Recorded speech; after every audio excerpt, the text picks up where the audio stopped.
US President Joe Biden has issued an official pardon for his son Hunter, who was facing jail time for federal gun and tax convictions. The charges will be terminated once the pardon enters the official court proceedings. Joe Biden now being accused of hypocrisy.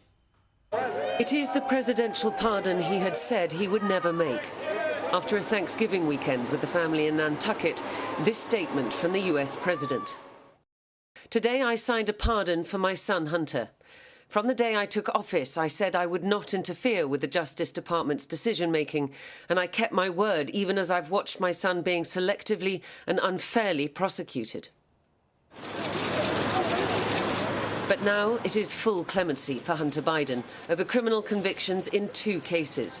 One where he lied about his drugs use when purchasing a gun, and the second for tax fraud, both of which could have seen him jailed in sentencing later this month. The Bidens have long maintained that these cases were pursued as vigorously as they were because Donald Trump saw in them an opportunity to attack his political rival. But when he talks about a convicted felon, his son is a convicted felon at a very high level. On his social media platform, Trump questioned whether President Biden's pardon included those imprisoned as a result of the attack on the US Capitol, who he describes as hostages, calling it an abuse and a miscarriage of justice. As for Hunter Biden, he said on Sunday that he took full responsibility for his mistakes.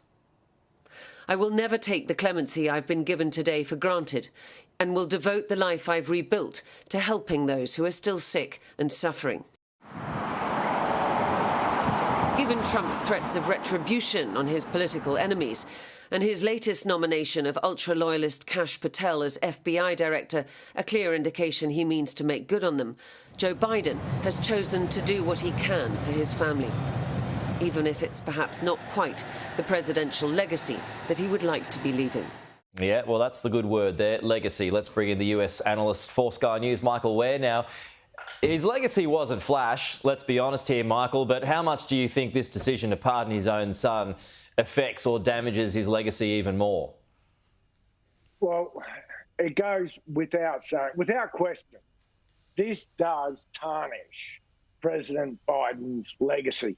I mean, the hypocrisy here abounds on both sides of the political divide, but the hypocrisy abounds. One, we've heard from President Biden saying over and over and over for months when he was running for president, re-elect in his election and before that he wouldn't pardon his son.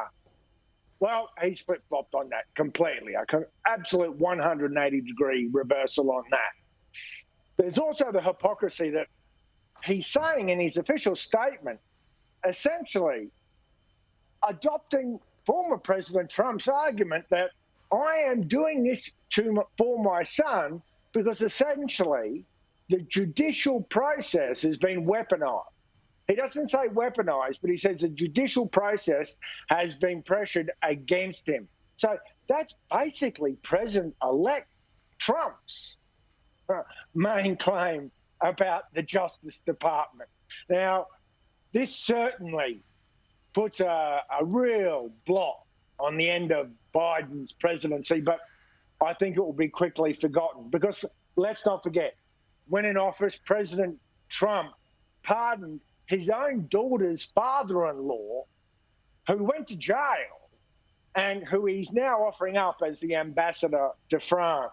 And before that, Bill Clinton pardoned his own brother for cocaine offences. Yeah. I would say in any other political environment, this wouldn't have the hypocrisy that surrounds it. So, John Jordan, Republican strategist, who was on the program last hour, he made an interesting point, though. He says because this pardon extends for 10 years, I mean, he's wondering what else might be involved here.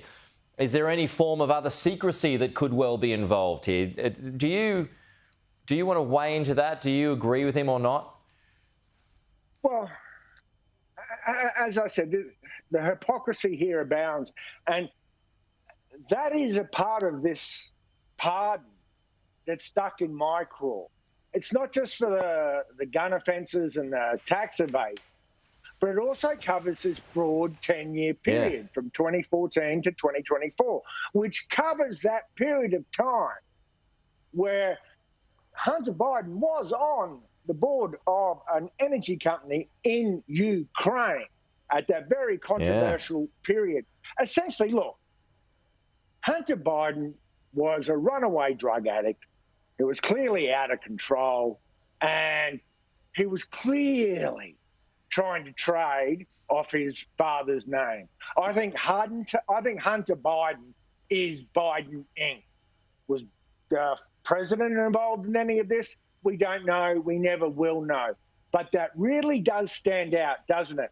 That broad 10-year period of clemency that covers that era when Hunter was running around trading off his dad's name. No, it does. I thought it was a really good point to make, and it raises more questions. We'll leave it there, though, Michael. Appreciate it. We'll talk to you again soon.